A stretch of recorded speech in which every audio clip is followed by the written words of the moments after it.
Good morning. I'm Frank Kaufmann, head of the Professor's World Peace Academy, and I'd like to welcome you today to the Scholars Interview Series of the PWPA. Today we're fortunate to have a very good guest with us. I'll be inviting him onto the show in a moment, Dr. Charles Selengut. He's professor of sociology at County College of Morris. He is known internationally for his expertise in the sociological, psychological, and political dimensions of contemporary religion and religious fundamentalism. He is author of many books and monographs, including Sacred Fury, Understanding Religious Violence, Jewish-Muslim Encounters, History, Philosophy, and Culture. Professor Selengut was a member of the University of Chicago Project on Fundamentalism. Member of the National Endowment of the Humanities. He was a National Endowment for the Humanities Fellow at Harvard University and a 1997 finalist for the Carnegie Professor of the Year Award. Professor Selengut is on the International Advisory Board of the 12 Gates Foundation and has lectured throughout the world, including India, Korea, Europe, and Israel. I'm very grateful to invite the professor to be on with us, and he will join us in a moment.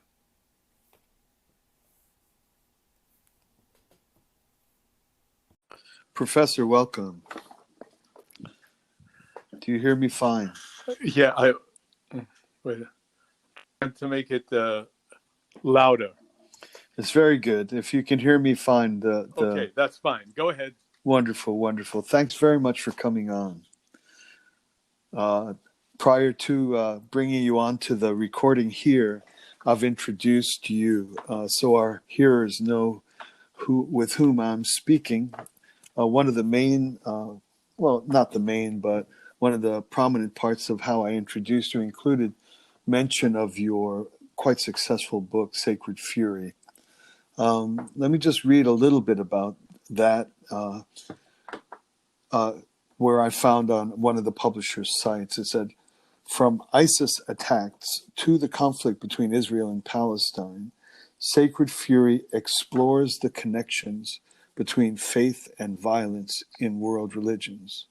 Author Charles Selengut looks at religion both as a force for peace and for violence and asks the key questions, such as how religious is this violence and what drives the faithful to attack in the names of their beliefs." This book was published by Rowan and Littlefield. And I think that our topic for today, a recent publication of yours, a lengthy article and quite a dramatic piece, in a way continues this same theme on, even if some of the activity we'll be discussing isn't religious violence per se. People hold their views religiously, even if they are political views or ideological views. In a certain way, I think somehow the same passions of identity operate, whether they're political or religious identity that's driving violent activity. Would you say that that's a fair comparison? I would. Very often, religious violence is simply religious. It's fueled by a particular religion's scriptures and history. But quite often, religion serves as a kind of legitimation, a justification for otherwise political goals or even economic goals. Yes. So that the task of the diplomats, the statesmen, and the scholars is to try to analyze each instance of violence. Is it truly religious? And if it is, then perhaps we could find religious ways of mitigating the violence. On the other hand, it may be religion is just used as a justification, and the difficulty is that we have to resolve the economic or political issues which underlie the violence. Right. Well, I look forward to discussing your work at length on this issue of just how much religion participates in what's called religious violence, because I know you take a very subtle and nuanced view, and you don't just buy into the facile, this is not really religious. You're really willing to take the hard look at the degree to which religion, in fact, may have violent elements. And we'll get into that on another occasion. I'd like to dedicate some time just to that book itself, but the occasion of this conversation is a recent article you wrote entitled "The New Anti-Semitism." Is that the whole title? Yeah, that is the title. Yes. Okay, very good. And I read it in the Jewish Standard. Was it published elsewhere, Not or yet. is that Hopefully, it will be shortly.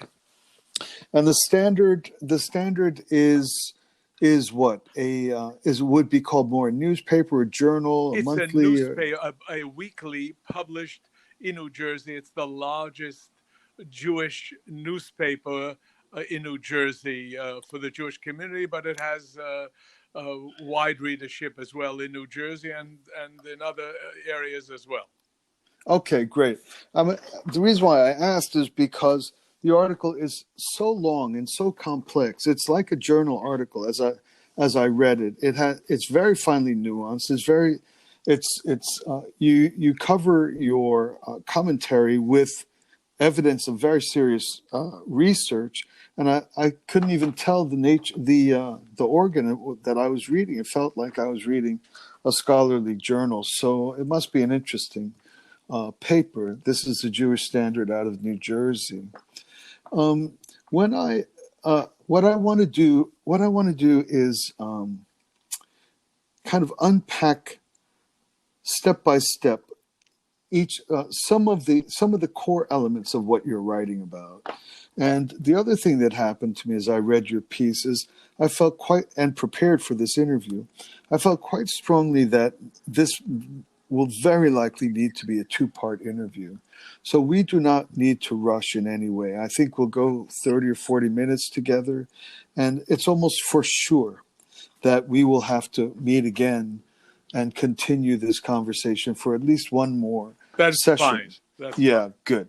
So let me just read an intro to what I believe is, and you tell me if I got it right, the larger framework that you present at the outset, and then begin to systematically investigate each of the elements and implications. So here's how it reads at open. The current wave of anti-Semitic knifing and murderous attacks against Jews and Jewish traditions all over the United States, most prominently in the New York area, but also in places like Texas and Pittsburgh, rightly have frightened and terrorized many Jews about their safety in the United States. Rarely a day goes by without a report of harassment or violence in Jewish neighborhoods. These horrific attacks, however, are but an outward sign of the radically changed position of Jews and Judaism in America. Now, I'm going to stop there because the first thing I'm going to ask you about reactions of two different sorts. One is reactions to your core proposition. These attacks are an outward sign of radically changed position of Jews and Judaism in America. Some may say yes, some may say no, some may say it's random or something. And so first thing I'd like to ask you is the reaction just to your claim that these are an outward sign of something that is radically changed. Is there reception to that? Do you get pushback to that? Both especially in the Jewish community is where I'm really interested to find that particular, Yeah, there has been considerable pushback to this, my thesis, to this position. Both many American Jews and non-Jews as well, well-meaning, refuse to recognize the very novel and precarious position of American Jews. Jews want to believe that the early reception of Judaism and Jews in America continues.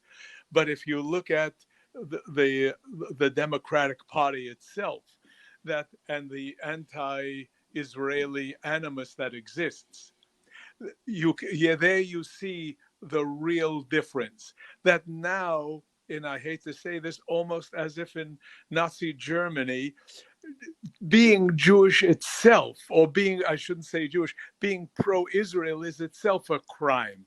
In other words, you're no longer permitted to be part of a progressive movement or in a liberal elite or even a demonstration if you're Jewish. Many progressive and leftist Jews feel terribly left out, even though they may be in accord with progressive leftist positions. So what is happening in America, to be Jewish itself is a kind of crime or to be under suspicious. Many Jews don't want to recognize this, but there's ample evidence that this goes on.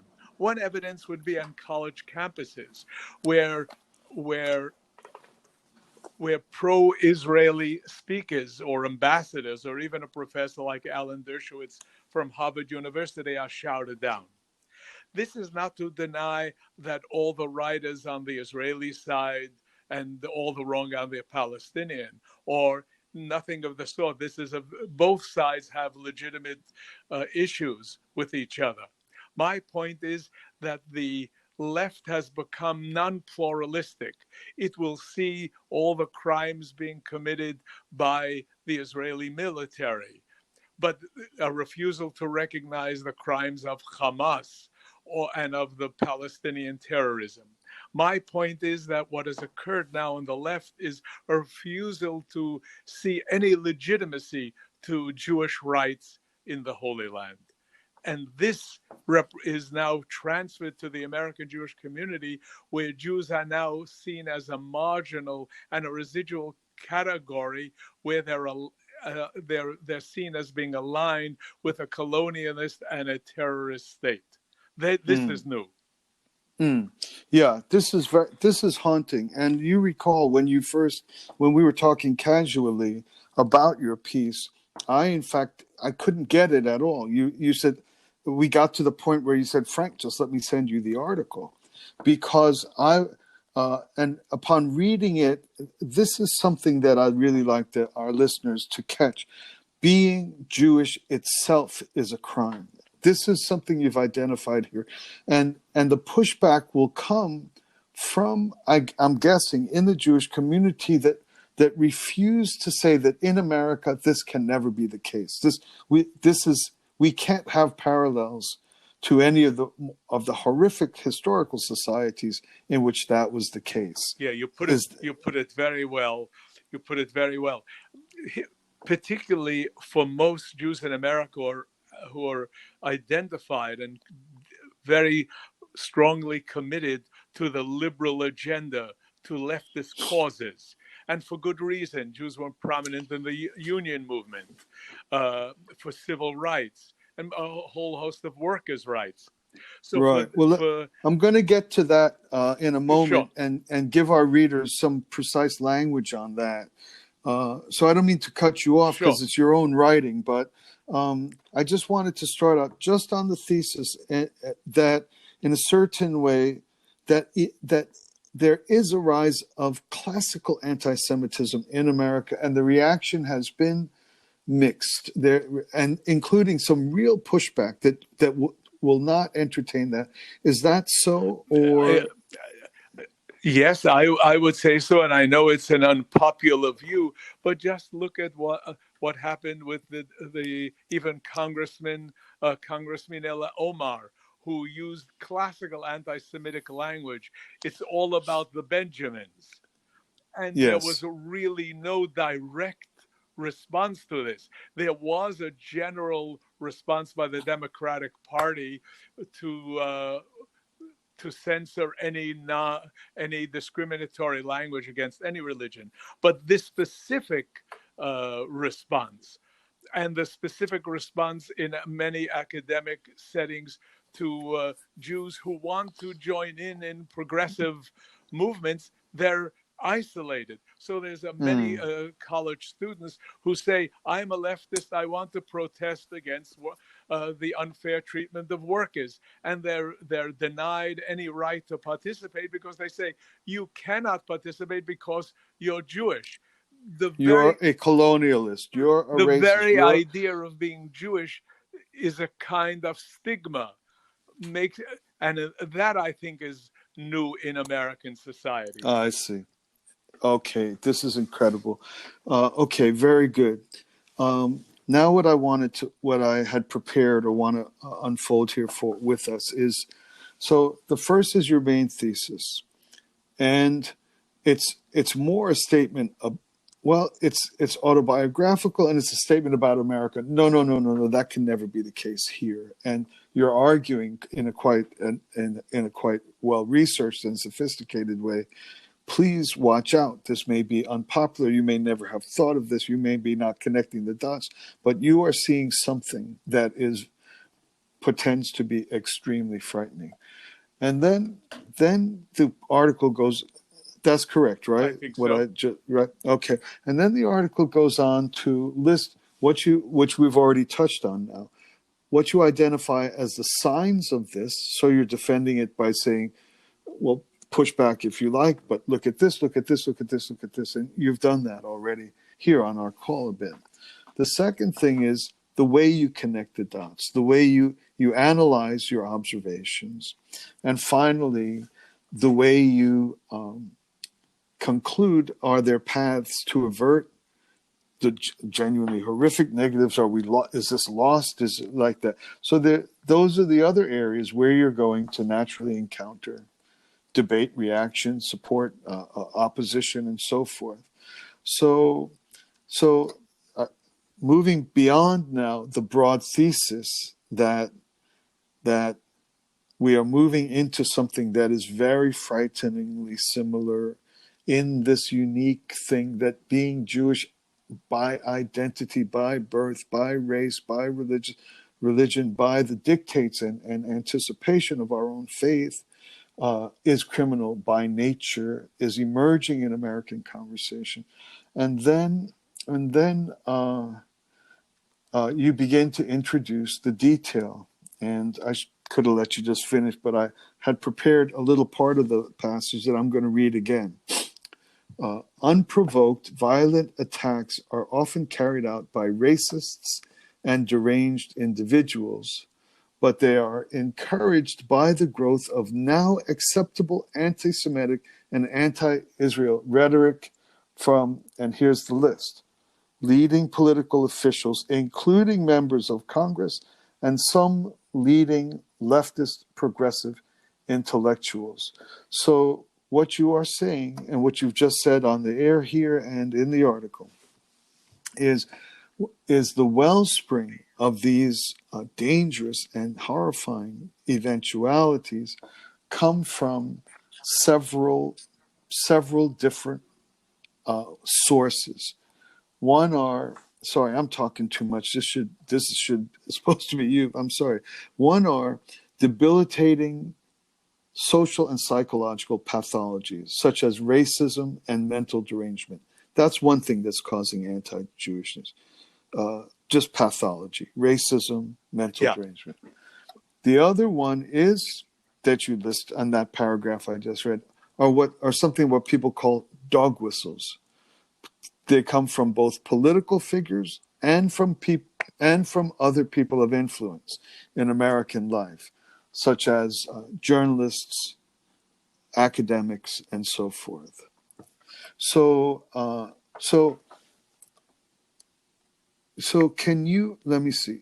Okay, so the thing that I think that you've done, which is the second thing that I think is going to kind of put you in the hot seat, or in the, like a choice between the frying pan and the fire on this, is that in your analysis you imply that the anti-Semitism comes from both classically conservative or right-wing, or what, like, people always thought of Hitler and fascism as a right-wing thing, although it wasn't, but anyway.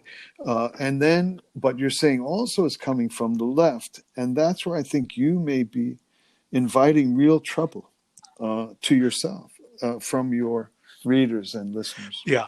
Again, this may be somewhat unpopular. I see the danger more from the left than from the right.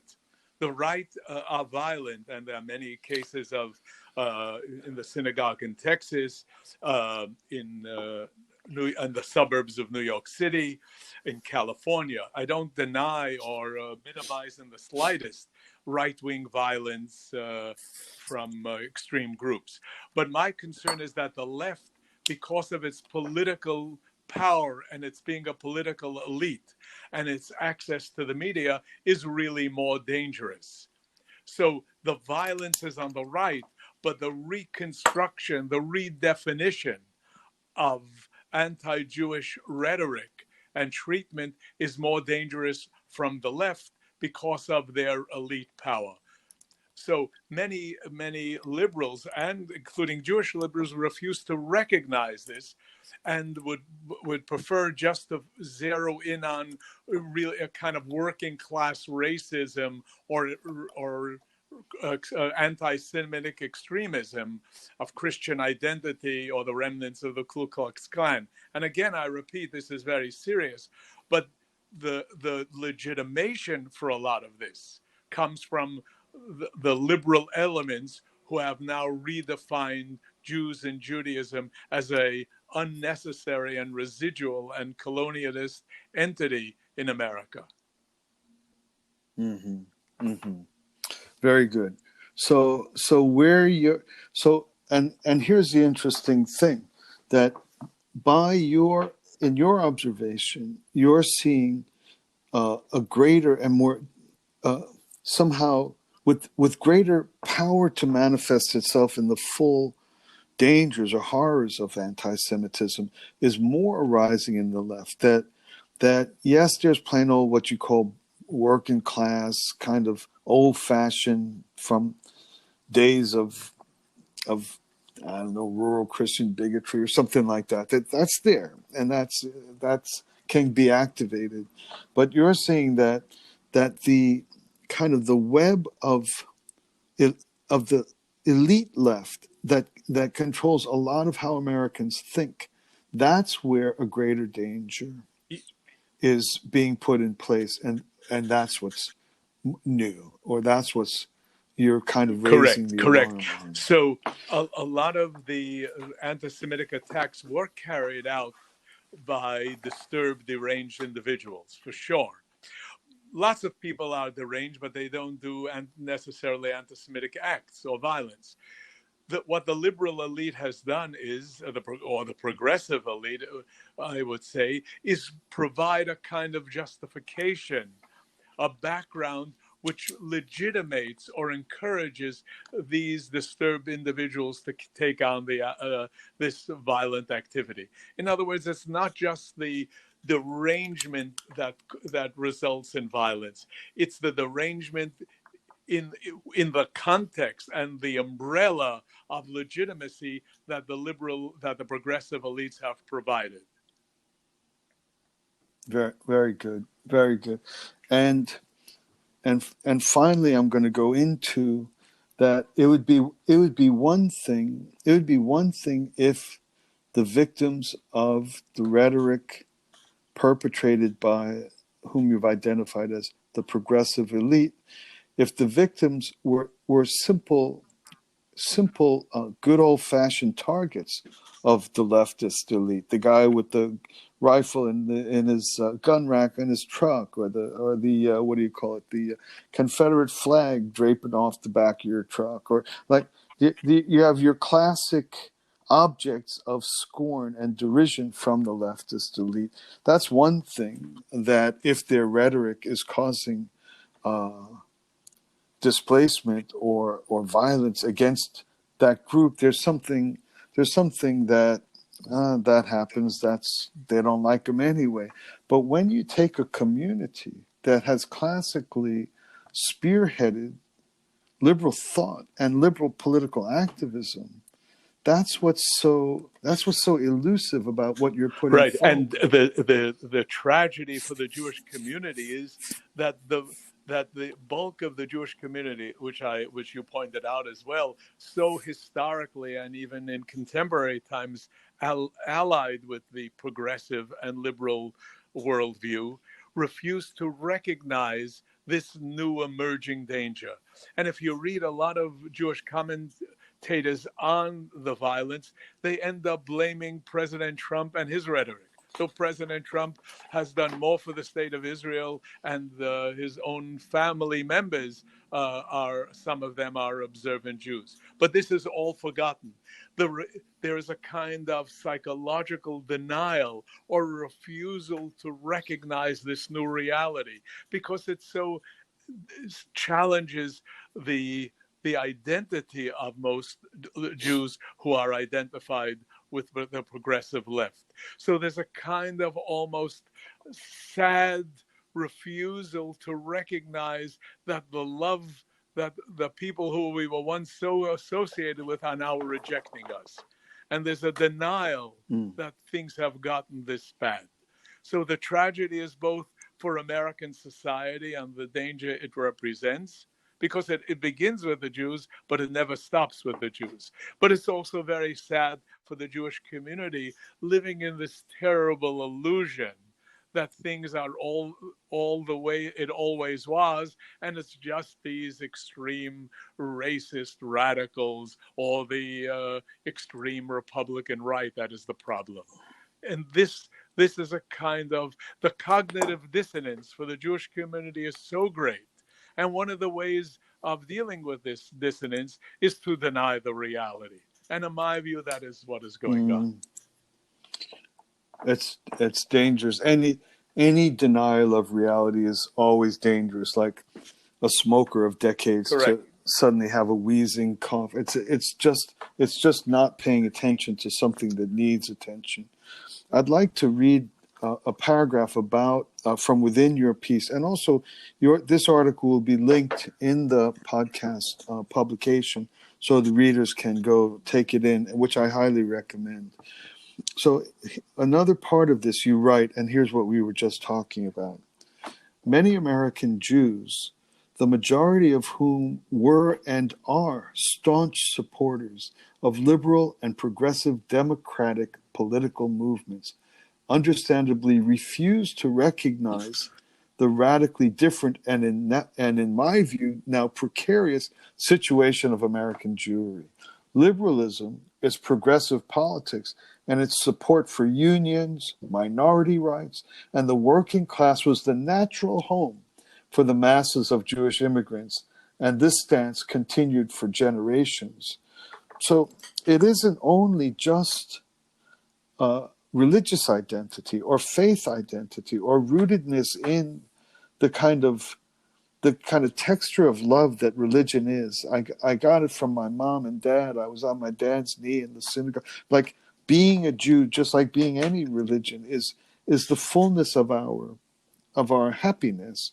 But also historically, the Jews, by the natural extension of how the religion guides our thinking, makes us perfectly at home in progressive political environments. Correct. Is that accurate? And that's what makes it so tragic for the Jewish community, that their natural home, both historically, religiously, and socially, they were the staunchest defenders for civil rights. They were active in the desegregation and union rights and workers' rights, climate change. So the very groups that were their natural home are now rejecting them. It's very painful for American Jews to face this. And so what happens in many psychological situations in this way, you find a scapegoat. The scapegoat could be the Republican Party. It could be President Trump. It could be the right-wingers. It could be Christian fundamentalists. These are all ways of the fury that the Jews feel and the disappointment it's being taken out on to other groups that are not really responsible for their pain. We're getting near a good a good close point for this, but I'm going to ask something that I think is a little bit, maybe sensitive. I don't know, but say I'm a classical progressive, left, politically left, maybe even socialist type of political figure in the United States, a Jewish person, and one of my fellow travelers are the likes of Congresswoman Tlaib or Congresswoman Ilhan Omar or something like that, who are overtly and actively and policy-wise intensely hostile to my homeland and to I don't know, they make a distinction, Zionists and Jews, but how do I as a progressive Jew live? What do I do mentally or socially or politically in order to stick to my guns as a progressive when what you described is now plain as day? Well, How is that being done? Classical example of this would be Bernie Sanders. Essentially, Bernie Sanders has now identified with the aggressor. He now blames Israel for all the issues, but you haven't heard him say anything about the terrorism of Hamas and the regular violence that Hamas brings on its own citizens in the Gaza, which is a totalitarian society. You never hear him say anything about that. All he does is he repeats the negative actions of Israel, of which there are many. So what happens is, for many progressive Jews, is they've begun to identify with their own oppressors. That is one response. And some others simply have dropped out of progressive movements and have really turned to a neoconservative worldview. This has happened as well. So this is happening, but it's sort of under the radar. It's not really articulated. But I think people like Bernie Sanders are an example of what is going on. And to be a, how can you put it, above the lowest way of regarding people, there's a possibility that it isn't only just opportunistic, or that some Jews have actually purchased a genuine belief in Israel, in the Israel as an oppressive. They are anti-Israel Jews. Absolutely. This is, I must say, hearkening back to what you said before, I really understand and appreciate their dilemma. This is a way out of this terrible dissonance that they face. And one thing we psychologists have always pointed out, dissonance is a terrible situation to live with. By denying their own Jewish interests, by aligning themselves with anti-Israel rhetoric, with even anti-Jewish stereotypes, this really eases their pain, and they are much more comfortable living in that society. And you see a lot of this going on in the Jewish community. Again, this is not much spoken about, but in my view, gradually this will emerge, and there will be a schism even within the Jewish community. This is happening already.